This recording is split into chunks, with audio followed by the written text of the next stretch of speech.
तो बेटा हेडिंग डालिए आप लोग, solution and colligative property, liquid solution,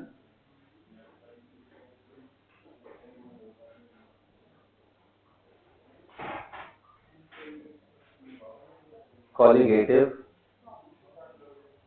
properties, liquid solution and colligative properties.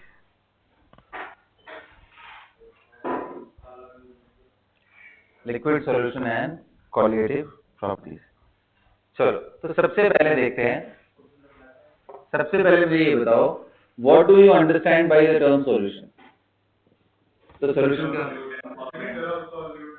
Solute and solvent. इससे थोड़ा एक और ज्यादा रिफाइंड चीज है, which is homogeneous mixture of two or more than two compounds. लिखो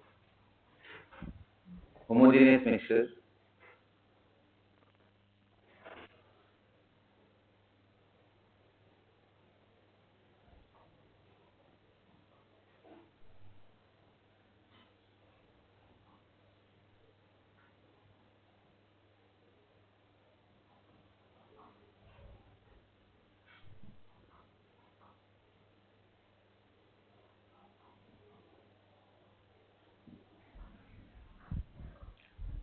ना, मतलब यूनिफॉर्मिटी मिलनी चाहिए आपको, राइट? यूनिफॉर्मिटी मिलनी चाहिए। अब अगर मैं इसमें बात करूं, depending on number of components that are mixed, कितने कंपाउंड को मिलाया गया एक साथ, उसके हिसाब से इसके क्लासिफिकेशन होता है। सो types of solution based on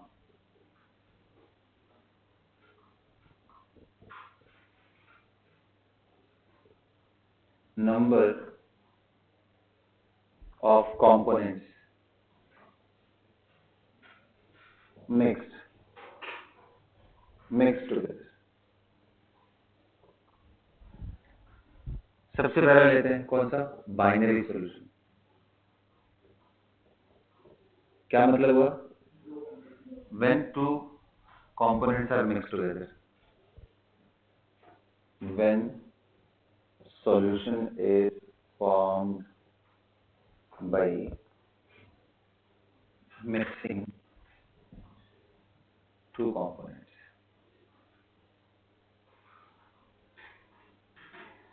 together। ternary,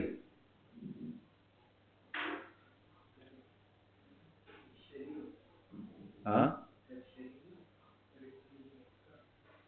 ternary solution, when solution is formed by mixing three components। फिर क्या आएगा? क्वाटनरी। बिल्कुल लिखते जाओ।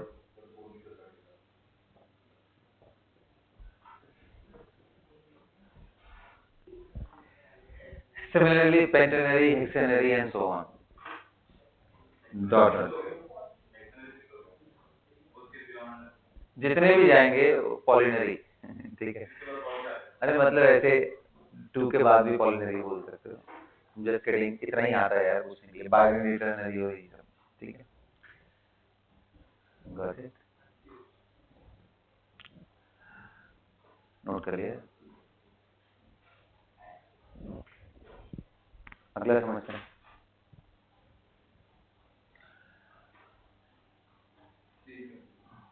ठीक है, नोट कर लिया।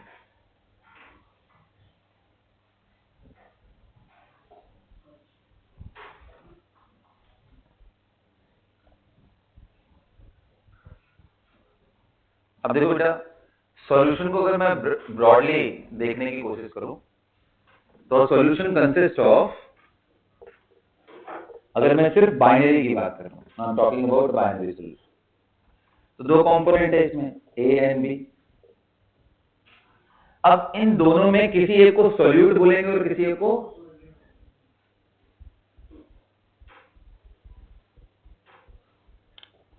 अब भाई ये कैटेगरी बड़ी इंपॉर्टेंट है कि भाई सॉल्वेंट किसको बोलते हैं। तो ध्यान से समझना, ऐसे हम लोग मतलब नॉर्मल अगर हम लोग देखने की कोशिश करें, बहुत इधर उधर लाइक बहुत डिटेल में ना जाए तो उसमें बोलते हैं कि जो कंपोनेंट ज्यादा हो वही क्या होता है, सॉल्वेंट। ऐसे सोचते हैं, बट प्रैक्टिकली बोलते हैं कि भाई ऐसा कंपोनेंट ए एंड बी का वो कंपोनेंट सॉल्वेंट बोलेंगे जिसका फेज सॉल्यूशन बनाने पे, गॉट इट? कहने का मतलब अगर मैं एक लिक्विड कंपोनेंट और एक सॉलिड कंपोनेंट को मिला रहा हूं और जो मेरा मिक्सचर है वो सॉलिड हो गया, तो सॉलिड को हम क्या बोलेंगे, सॉल्वेंट। तो यानी सॉल्वेंट वो है जिसका फेज सॉल्यूशन से मैच करे, और अगर दोनों का मैच कर गया तो वहां कम ज्यादा वाली बात बोल सकते हो, वरना अगर दोनों का मैच कर गया तो बोलते हैं considering this as a solvent, considering this as a solvent, तो ऐसे बताना पड़ता है। लिख लो,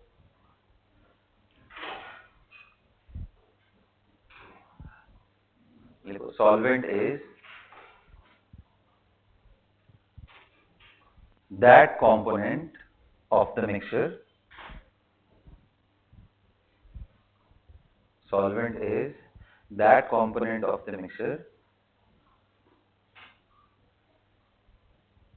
whose phase matches with the phase of solution, whose phase matches with the phase of solution,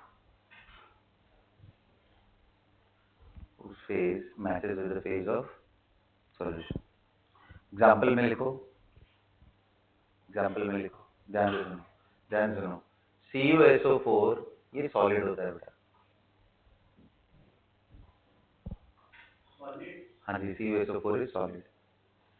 इसमें अगर बहुत वाटर ना मिला हो, आप स्टोइकियोमेट्री के हिसाब से इतना ही वाटर लो जो कि ये आपको मालूम है लिक्विड होता है, इससे 5 times in terms of mole, stoichiometry के हिसाब से 5, तो ये कंपाउंड बना, मतलब ये जो बन रहा है, ये बन रहा है, ये सॉलिड ही होता है। तो अब ये लिक्विड था, ये सॉलिड था, इन दोनों को मिला के क्या बन गया, सॉलिड। तो ये सॉल्यूशन अगर सॉलिड है तो ये क्या होगा,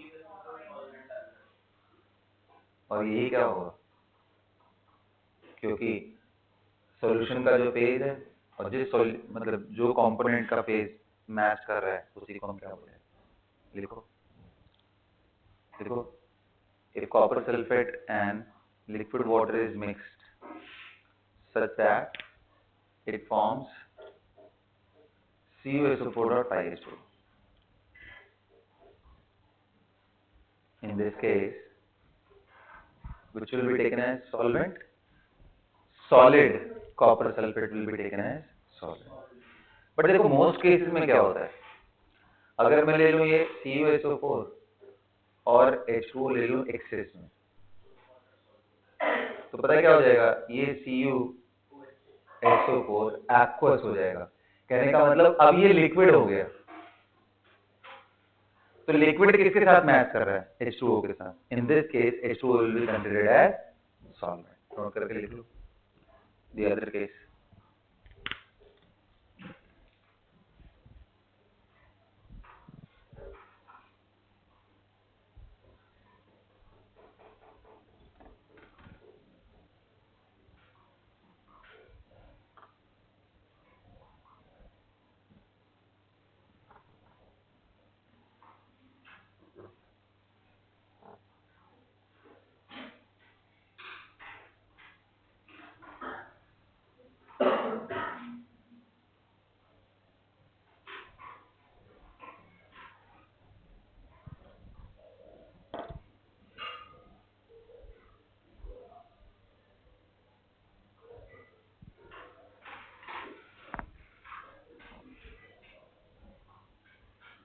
क्लियर में सॉलिड एंड सॉल्वेंट।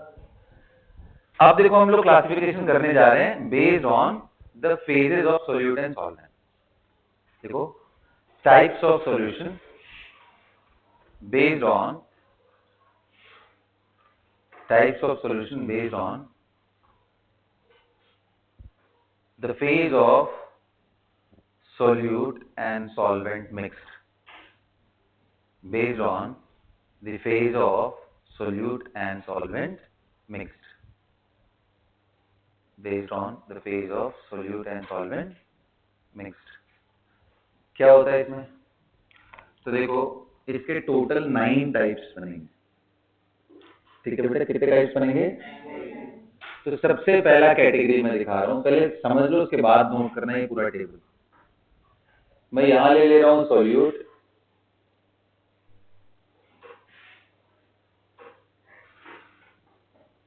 और यहां ले रहा हूं सॉल्वेंट, और यहां पे जो सॉल्यूशन के एग्जांपल।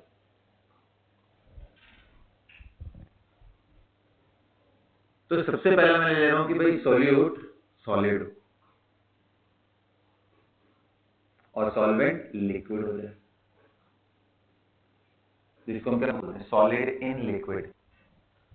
तो सॉल्यूशन का नेचर कैसा होगा? लिक्विड हो जाएगा। हमने सॉल्वेंट क्या ले रखा है? लिक्विड। तो उसको बनना क्या है? लिक्विड। क्योंकि जो लिक्विड सॉल्यूशन का है और जो सॉल्वेंट है उनका फेज मैच करता है। फिर दूसरा मैं ले सकता हूं क्या? Liquid in liquid. ये भी क्या होगा? गैस। क्या हो जाएगा?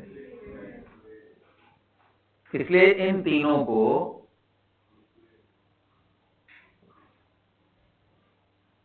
वन टू थ्री, इन तीनों को क्या बोलते हैं? Liquid solution. क्या बोलते हैं? तीनों क्या बोलते हैं? Liquid solution. अब इनके एग्जांपल्स देख लो, बड़े पड़े हैं भाई एग्जांपल्स। आप सॉलिड को लिक्विड में मिलाओ, डेली हम लोग के NaCl इन वाटर ना, salt plus water, sugar water. तो यार ये डेली हम लोग यूज करते हैं, right? Salt water solution, sugar water solution. आप नॉन पोलर ले लो, ये तो मैंने नॉन पोलर ले लेते हैं। नॉन पोलर सॉल्वेंट जैसे CH2 कार्बन डाइसल्फाइड, जैसे नॉन पोलर। इसको आप किसके साथ, ये आपका लिक्विड है, इसके अंदर क्या मिक्स कर दो? आयोडीन, जो कि सॉलिड हो रहा है। ये मिक्सचर भी क्या आ जाएगा? सॉलिड है लिक्विड वाला है। नॉन पोलर को नॉन पोलर में, पोलर को। ठीक है बेटा। अच्छा, लिक्विड इन लिक्विड का एग्जांपल अगर कोई पूछे तो? लिक्विड इन लिक्विड बोलो ना, बिल्कुल सही है। ये सबसे popular solution of the globe.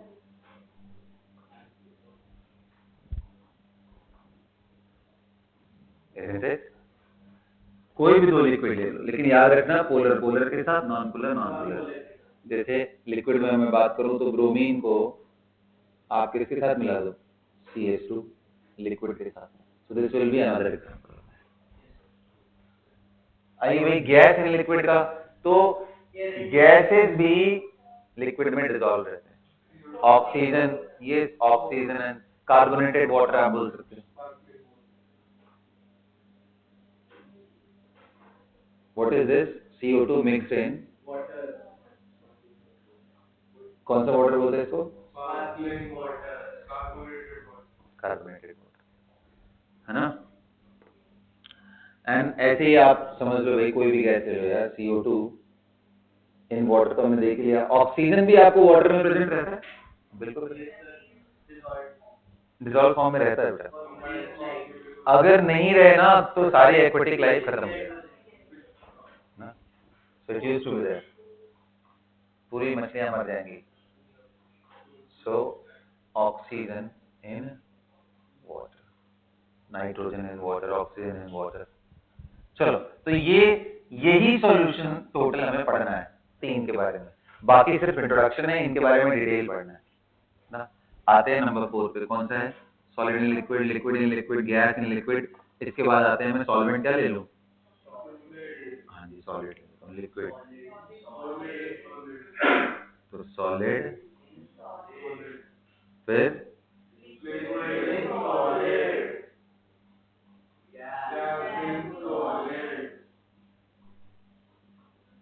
इसको क्या बोलेंगे हम कलेक्टिवली? हाँ जी बिल्कुल, सॉलिड। ये सिर्फ इंट्रोडक्शन है, पढ़ाई नहीं करनी है। Solid solution 4, 5 and 6। एक एक एग्जांपल देख लेते हैं फटाफट। एक एग्जांपल देख। सॉलिड सॉलिड का एग्जांपल क्या है? बिल्कुल सही बोला इसने, एलॉय हो गया, डबल सॉल्ट हो गया, अलॉय हो गया, है ना। अब डबल सॉल्ट में क्यों बोल रहा हूँ? जैसे देखो, अगर आपने KCl MgCl2 ये दोनों अलग अलग थे, इन दोनों को वाटर में मिला दो, फिर वाटर को इवोपरेट कर दो, तो जो ज्वाइंट कंपाउंड बन के आएगा उसमें दो सॉलिड MgCl2 है, KCl क्या बन गया? ये डबल सॉल्ट। डबल सॉल्ट हो गया। एलॉय, एलॉय समझते हो? What is alloy? Mixture of two metal ना। तो कभी भी दो चीजों का मिक्सिंग करना हो सॉलिड सॉलिड का, तो नेचुरली दो तरीके से पॉसिबल है। या तो उनको एक्वा स्टेट में ला करके इवोपरेट करा दो लिक्विड को ताकि वो जुड़ जाए, या तो उनको मोल्टन स्टेट में ला करके मिक्सिंग करो, तभी मिक्स होगा। मिक्सिंग कभी सॉलिड सॉलिड का हो सकता है क्या? मान लो मैंने बोला ये रहा आयरन और ये रहा आयरन के साथ किसका मिक्सिंग? मान लो क्रोमियम का मिक्सिंग कर, दोनों सॉलिड सॉलिड ले लिए, बोले भाई चलो मिल जाओ, आपस में टच करा दो, कुछ नहीं। तो बिना मेल्टिंग के पॉसिबल है। लिक्विड स्टेज या फिर गैसीय स्टेज में मॉलिक्यूलर लेवल तक मिक्सिंग होती है। Got it? So gas in solid will be a solid solution. तो इसका एग्जांपल हो गया this and alloy. Alloy is a mixture of more than two metals. Now coming to this one, बिल्कुल सही, copper sulphate dot, बोलो 4H2O 5H2O single H2O कुछ भी कर लो, ऑल ऑफ देम आर ये सॉलिड। बिल्कुल सब आ जाएगा इसके अंदर, हाइड्रेटेड कॉपर सॉल्ट। ठीक है। Now coming to the gas in solid, adsorbed gases. बिल्कुल बिल्कुल सॉरी, पैलेडियम पे H2 आ जाए, ध्यान से सुनो, hydrogen on palladium, adsorb hydrogen on H2 on the surface, H2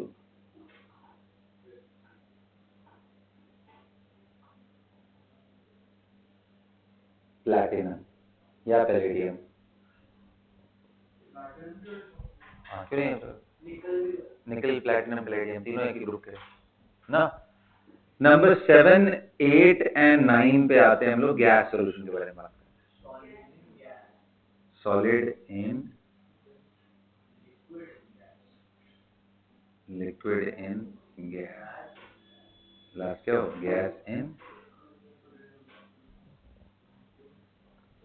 भाई सॉलिड इन गैस बड़ा इंटरेस्टिंग है। ऐसा करना है कि भाई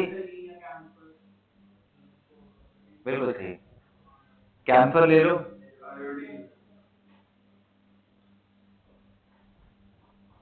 बोलो किसके साथ?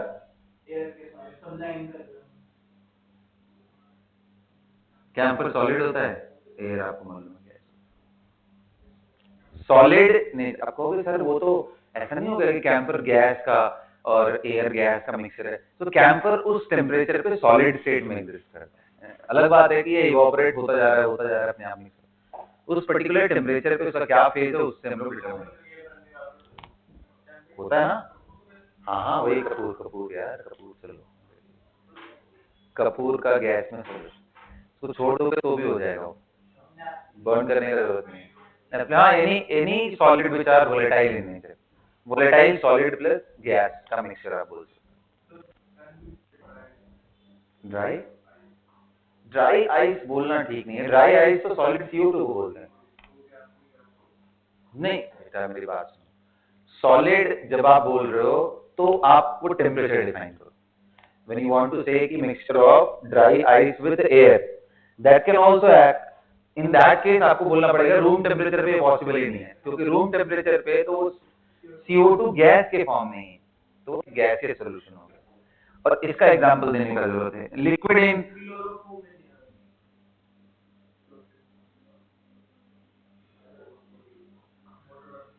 हाँ, वाटर वेपर जब बन जाता है तो वो तो लिक्विड वाला ही फॉर्म है। और गैस इन गैस तो भी पूछना ही नहीं है, O2 H2 कोई भी गैस ले लो, any mixture of two gases, इसमें तो सोचना ही नहीं। कंप्लीट कर लो, अभी ये टेबल जल्दी बना लो चपड़ा। उसका एग्जांपल तो टेम्परेचर, अगेन मैं बोल रहा हूँ आपको टेम्परेचर देखना पड़ेगा। आप बोलोगे 25 डिग्री पे आइस इन एयर, वो कभी नहीं हो सकता, क्योंकि 25 पे H2O का स्टेट क्या है, लिक्विड।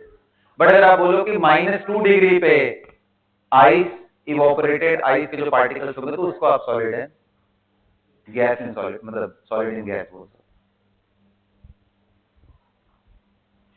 Got it?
उठा दो।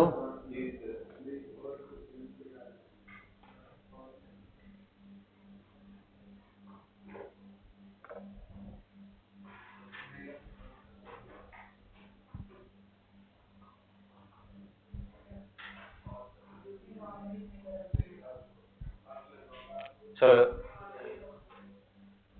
हेडिंग डालो।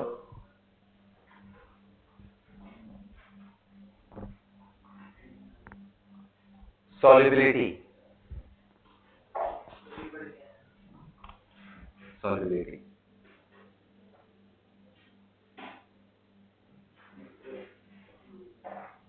चलो वसुंधरा डिफाइन करो, व्हाट इज सॉल्युबिलिटी? डिफाइन करो।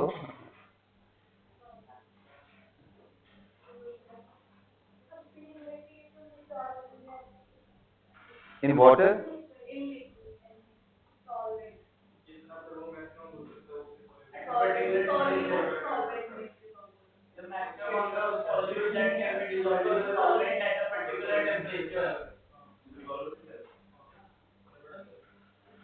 ठीक है। तो देखो ये आयनिक इक्विलिब्रियम में मैंने आपको डिस्कस किया था पहले भी, हाँ किया था ना, इतना तो रिटेन रहना चाहिए।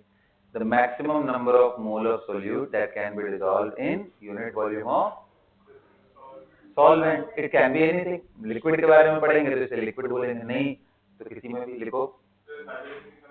हाँ सेचुरेशन, वही तो सेचुरेशन पे ही तो मैक्सिमम आता है ना, उसके बियॉन्ड जा ही नहीं सकते।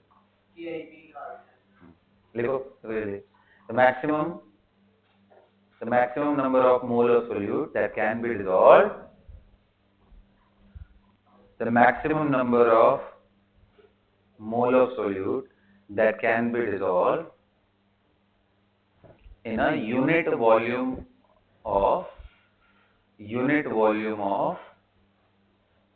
solvent। मतलब मैं मोलारिटी के टर्म में एक्सप्रेस कर रहा हूँ, जरूरी नहीं है कि सॉल्युबिलिटी को हमेशा मोलारिटी में, वो ग्राम किसी भी कंसंट्रेशन टर्म में जा सकते हो।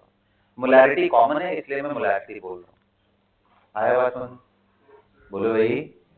तो अब मेरी बात सुनो, ये तो लिख लिया आप लोगों ने, या इसको दूसरे तरीके में ये भी बोल सकते हैं कि concentration of solution at saturated state will be termed as solubility.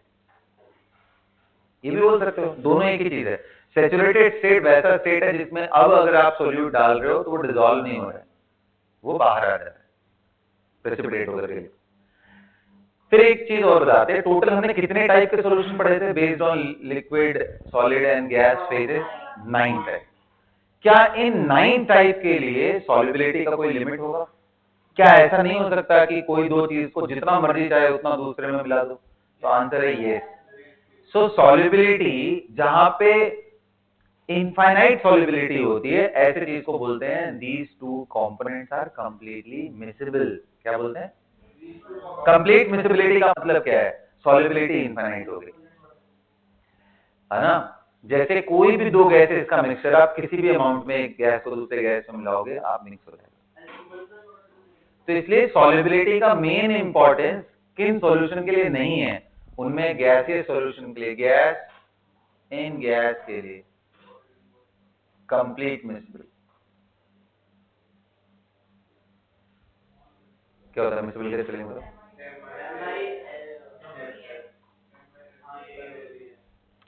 देख लेना यार थोड़ा बहुत ना। Miscibility, complete miscibility is there. Gas in gas, हाँ लिक्विड इन लिक्विड चांसेस है अगर उनका नेचर मिलता जुलता है, मतलब पोलर पोलर के साथ, नॉन पोलर के साथ, हाइड्रोजन बॉन्डिंग वाला हाइड्रोजन बॉन्डिंग के। लिख लो ये बात है ना। सो बेसिकली अगर मैं बोलूं कि सॉल्युबिलिटी का इंपॉर्टेंस किसके लिए है, तो आप बोलोगे कि सर गैस इन लिक्विड के लिए इंपॉर्टेंस है। ऐसा नहीं है कि infinite amount of gas given volume of the liquid में मिक्स कर सकते, इसके लिए सॉल्युबिलिटी का इंपॉर्टेंस। इसमें एक लिमिट है, गिवन प्रेशर पे कुछ लिमिट हो सकती है। तो फैक्टर्स क्या क्या अफेक्ट करते हैं सॉल्युबिलिटी को? Factors affecting solubility. Factors affecting solubility, सबसे पहला क्या है? Nature of solute and solvent, isn't it? अभी मैंने समझाया यहाँ पे कि भाई अगर गैस इन गैस हो जाए तो भाई ये तो इनडेफिनेट अमाउंट है, कितना मर्जी करे उतना तुम डिसॉल्व कर लो, कोई फर्क पड़ने वाला है। वहीं अगर लिक्विड इन लिक्विड की बात आई तो ये डिपेंड करेगा कि कौन सा लिक्विड आप ले रहे हो। एग्जांपल में आप लिख लेना, gas in gas is completely soluble and similar liquid में जिसमें लाइक डिसॉल्व लाइक का, जिसके बारे में बात करते हैं, ठीक है। Nature of solute and solve, यहीं भी क्या लिख लेना, like dissolve like। H2O soluble in CH3OH, दोनों में हाइड्रोजन बॉन्डिंग है, दोनों पोलर है, but H2O insoluble in CH2, क्योंकि ये पोलर है विथ हाइड्रोजन बॉन्डिंग एंड ये नॉन पोलर है, डिसॉल्व ही नहीं होगा। तो सबसे पहला तो यही चीज था कि भाई दोनों का नेचर कैसा है, solute and solvent, like dissolve like. Note कर लिया तुमने? नंबर 2 पे आते हैं,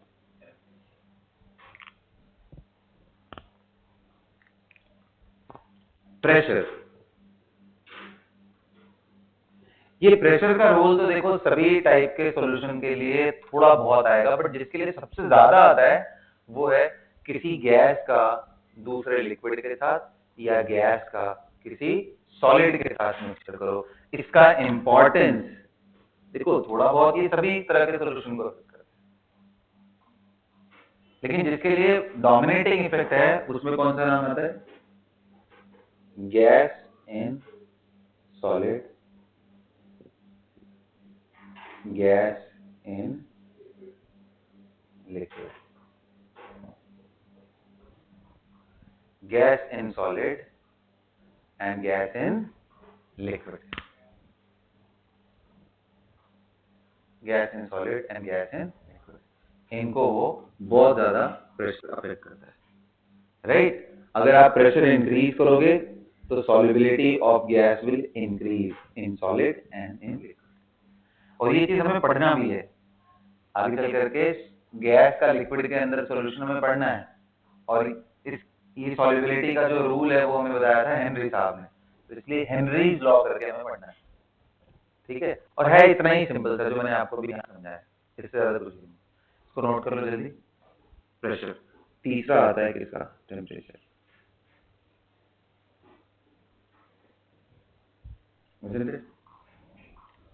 बोलो भाई।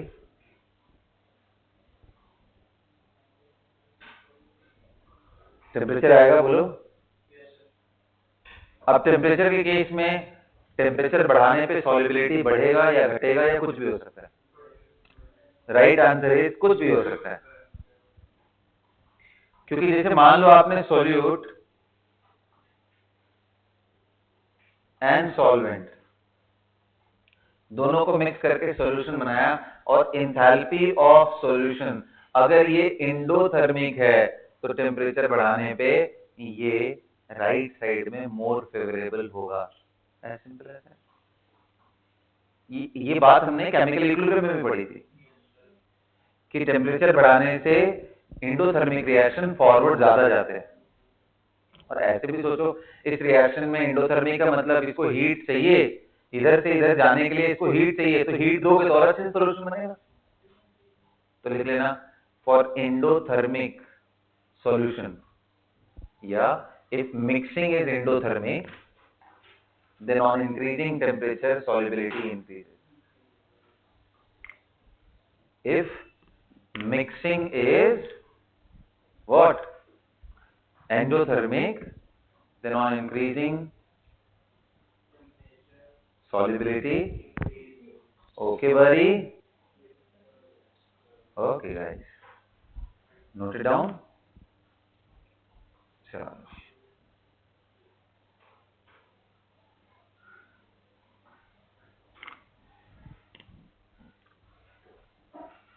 और क्या करें? अगर ये डेल्टा एच मान लो, जैसे देखो इसका एक सबसे बड़ा एग्जांपल है, आप कभी भी शुगर को या ग्लूकोज ज्यादा इंस्टेंट इफेक्ट देता है, ग्लूकोज प्लस वाटर का मिक्सचर मिला तो ये जो सॉल्यूशन बन के आता है G+H2, इसका डेल्टा एच पॉजिटिव है, इसलिए टेम्परेचर बढ़ाओगे, जैसे मान लो आप डिजोल्व कर रहे हो, चम्मच से मार एकदम चलाए जा रहे हो उसको, अब एक टाइम के बाद आप ऐड करोगे तो भूलेगा ही नहीं, सैचुरेट हो गया। अब चाह रहे हो और ज्यादा ये, तो ऐसे केस में क्या करना पड़ेगा? हीट करो, फिर एक चम्मच और ग्लूकोज डालो, घोलते रहो, चाशनी जैसे बनाते हैं, बिल्कुल एग्जैक्टली सैचुरेट हो जाएगा ना, फिर और हीट करोगे तो और सैचुरेट हो जाएगा। खैर हम जो चाशनी बनाते हैं उसको तो हम नॉर्मल टेम्परेचर पे लेके आ जाते हैं ना, इसलिए वो सैचुरेटेड हो जाता है। Anyway, so did you guys understand this? So this is solute plus solvent.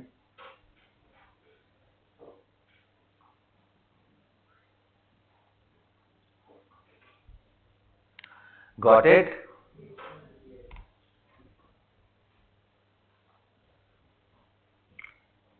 बोलो।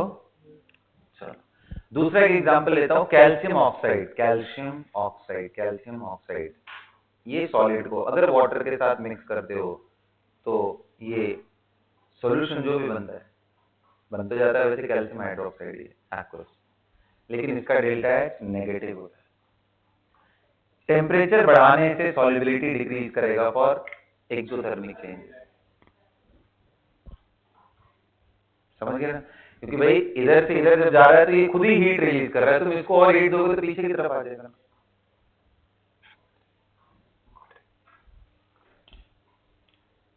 ओके, तो ये हो गया इफेक्ट ऑफ टेम्परेचर। ऑलराइट, इसके अलावा देखो कई बार ऐसा चीज होता है जिसमें दो चीजों को मिक्स कर रहे हैं और कॉम्प्लेक्स फॉर्म हो जा रहा है, ऐसे केस में भी सॉल्युबिलिटी बढ़ जाती है। एग्जांपल एक दिखाता हूं, कॉम्प्लेक्स फॉर्मेशन। नेक्स्ट लिखो, फोर्थ लिखो, फोर्थ लिखो, फॉर्मेशन ऑफ कॉम्प्लेक्स।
है ना?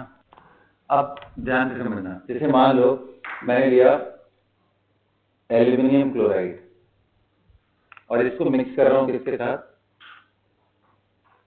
Aqueous solution of ammonium hydroxide. क्या होगा? ये AlOH होल साइज का प्रेसिपिटेट बन जाता है, डिसॉल्व नहीं। अब अगर मान लो इसी में मैं NaOH डाल दूं, NaOH, तो ये एम्फोट्रिक होता है और amphoteric hydroxide NaOH strong base के साथ रिएक्ट करके ये NaAlOH होल 4 बन, मतलब ये समझ लो कैसे बन रहा होगा। एल्यूमिनियम, हालांकि ये आयनिक कंपाउंड होता है बेटा, ऐसे दिखाना गलत बात है, with good amount of covalent character, but मैं समझाने के लिए बात कर रहा हूँ कि जो OH होता है वो इस 6 इलेक्ट्रॉन की कमी को पूरा करता है। So that's how we get this NaAlOH whole 4, sodium aluminate बोलते, isn't it? नहीं, बिल्कुल नहीं बोलते, सोडियम एल्यूमिनेट कहाँ से बोलेंगे? NaAlO2 बोलते। तो ये क्या है? इसका नॉमेनक्लेचर करने का अपना एक पैटर्न, टेट्राहाइड्रोक्साइडो, पहले सोडियम टेट्राहाइड्रोक्साइडो एल्यूमिनेट। ये सबको क्लियर हो गया ये बात? हाँ, कॉम्प्लेक्स। मैं और एक एग्जांपल दिखाता हूँ। देखो जो कॉपर सल्फेट होता है सॉलिड, अगर इसको आप एक्वस अमोनियम हाइड्रोक्साइड के सॉल्यूशन में ले रखते हो, यानी अमोनिया के साथ ले रखते हो,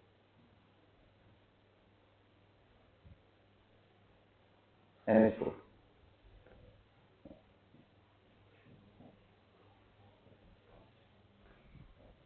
इसको लिखना या अमोनियम हाइड्रोक्साइड को लिखना एक ही बात है। इनके साथ अगर इसकी मिक्सिंग करते हो तो ये बन जाएगा Cu, और क्या बन जाएगा? पहले ये हाइड्रोक्साइड देते,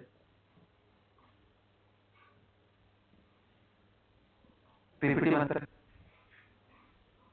और बाद में जब अमोनिया और ज्यादा इसमें डाल देते हैं तो ये सॉल्युबल हो जाता है। ये पहले पीपीटी है, now it become soluble. Soluble क्या बनता है? ये अमोनिया का होल 4 सल्फर है, नाउ दिस इज सॉल्युबल, ये सॉल्युबल। सो कभी कॉम्प्लेक्स बन रहे हो तो सॉल्युबिलिटी एकदम से इंक्रीज कर जाती है। एक और बहुत बढ़िया एग्जांपल है, बहुत कॉमनली आता है एग्जामिनेशन में, कि iodine is insoluble in water, isn't it? बिल्कुल सही, क्योंकि वाटर क्या है? पोलर है, जबकि आयोडीन क्या है? Non polar. but if Ki is added with I2 in water, then it is soluble. Then it gets dissolved. Then it gets dissolved. ऐसा कैसे भाई? पहले डिसॉल्व नहीं हो रहा था, अभी एकदम से कैसे डिसॉल्व हो गया? क्योंकि जो I2 है वो Ki के साथ कंबाइन करके लुईस एसिड बेस रिएक्शन करके KI3 बन जाता है, जो कि K plus and I3 minus. अब इसमें नॉन पोलर एंड रहा ही नहीं. Now this can dissolve in water. तो आयोडीन जो हमने लिया था, this is very very important. ये केमिकल बॉन्डिंग के साथ मिक्स करके ये क्वेश्चन आता है, इसको लिख लेना. This is very very important. ये लास्ट वाला लाइन बहुत बहुत है, ये सब तो खैर हम लोग को पढ़नी है.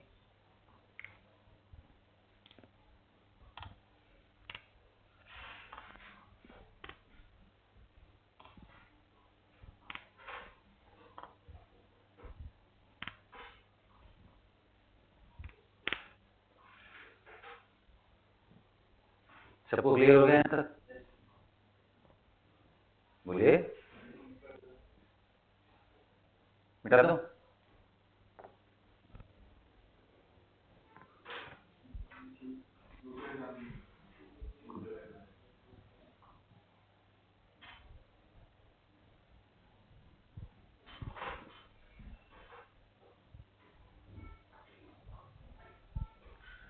तो देखो इतने फैक्टर्स थे जो किसको अफेक्ट कर रहे थे बेटा? सॉल्युबिलिटी. अब आप सॉल्यूशन समझ गए हो क्या होता है, सॉल्युबिलिटी समझ गए हो, तो आज हम लोग सॉल्युबिलिटी को मैंने बोला कि वेरियस कंसंट्रेशन टर्म्स में एक्सप्रेस करते हैं. Most common is mole per litre, molarity, molarity, right, normality, gram per litre, ये सब होते हैं.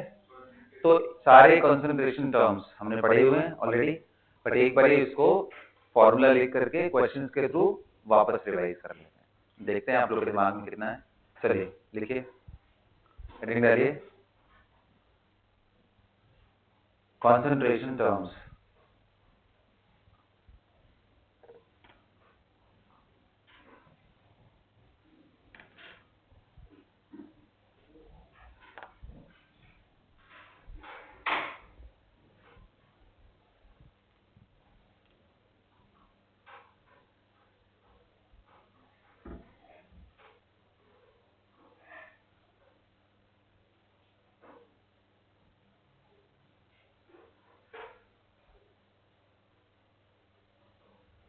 कंसंट्रेशन टर्म्स क्या क्या है? कंसंट्रेशन टर्म्स में हमारे पास कंसंट्रेशन टर्म्स में क्या क्या चीजें हैं?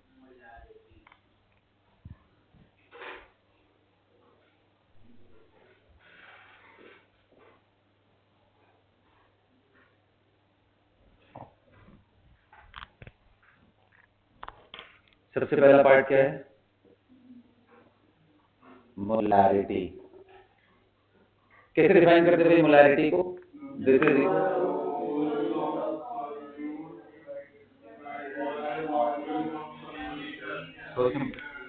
ना. So number of mole of solute present per litre of solution. दूसरा लिखेंगे क्या चीज बेटा? Small M. ध्यान देना, इसको कैपिटल एम से रिप्रेजेंट करते हैं, molarity.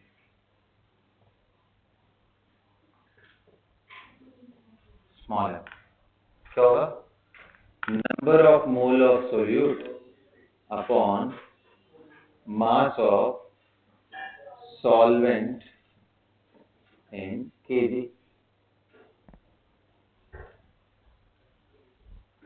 Mass of solvent in kg. तीसरा आते हैं हम लोग स्ट्रेंथ. रिप्रेजेंट एस से करते हैं. कैसे डिफाइन करते हैं? mass of solute in gram divided by volume of solution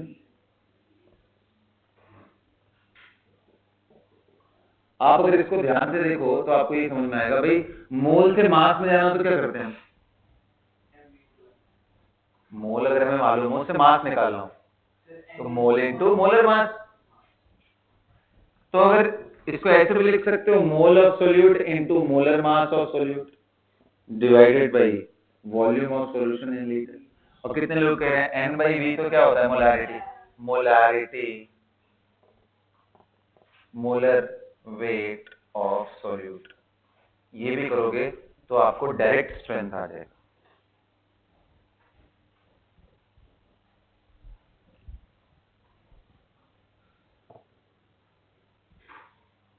number 4 क्या है? Mole fraction.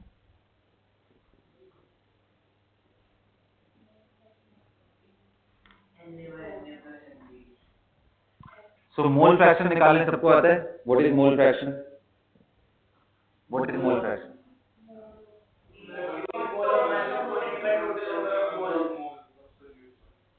Mole fraction is defined as number of mole of solute divided by total mole of solution.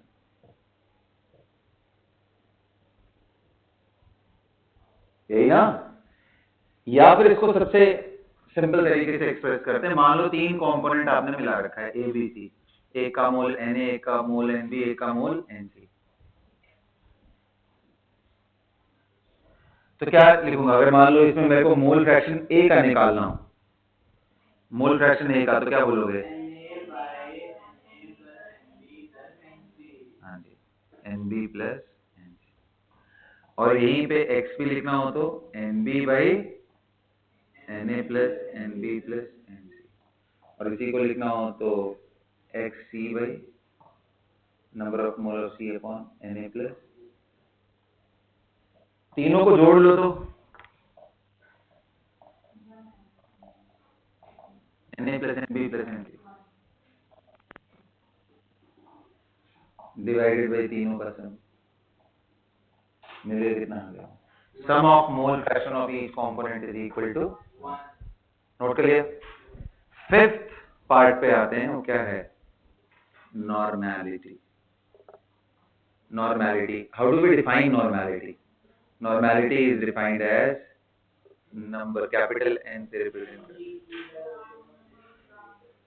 gram equivalent of solute per liter of solution. Isn't it? N को define करना हो तो कैसे करेंगे? Number of gram equivalent कैसे निकालते हैं?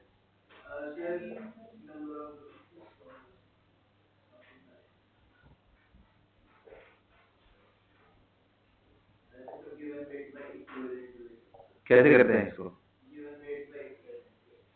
Number of equivalent, mole into n factor divided by volume of solution. और n बाई v क्या होता है? मोलारिटी। तो क्या मैं बोल सकता हूँ मोलारिटी इनटू n फैक्टर। अब n फैक्टर आपने रेडॉक्स में पढ़ रखा है कि भाई रेडॉक्स रिएक्शन हो तो ऑक्सीडेशन नंबर से देखते हैं। एसिड बेस एंड सॉल्ट तो बड़ा इजी है। मान लो आपके सामने मैं बोलूं HCl है, इसका n फैक्टर बताओ कितना आएगा? 1। HBr आएगा, कितना आएगा? 1। H2S आए, SO4 आएगा, कितना आएगा? 2। H3PO4 आएगा, कितना आएगा?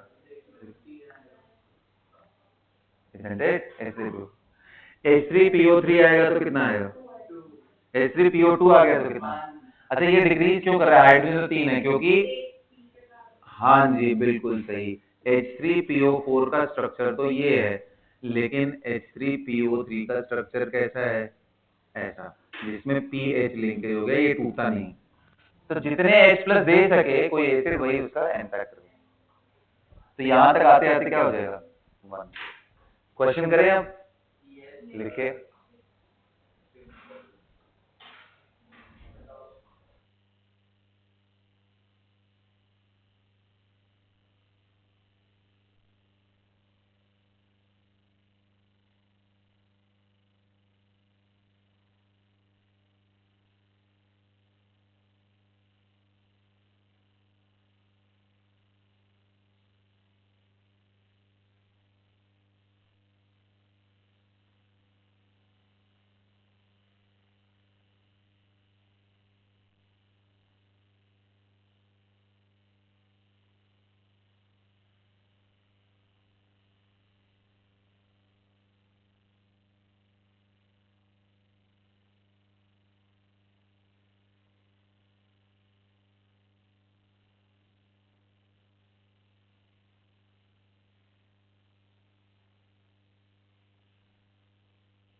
चलो प्यारे बच्चों, देखा जाए।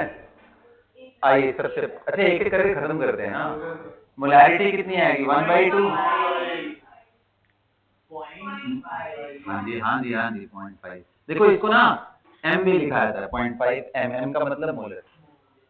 तो कभी लिखा हो डेसी मोलर का इसका मतलब क्या होता है? Molarity is 1/10।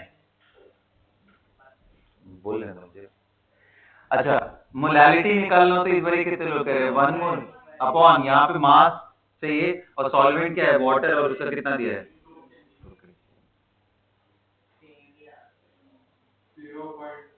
मोलल बोलते हैं, MOLAL या फिर small. Mass of solute in gram divided by strength भी सब निकालना है। तो बताओ H2SO4 का मास कितना होगा? 1 मोल 98। तो इसको क्या लिखूं? 98 अपॉन कितना वॉल्यूम था? 2 था ना, 49 ग्राम पर लीटर।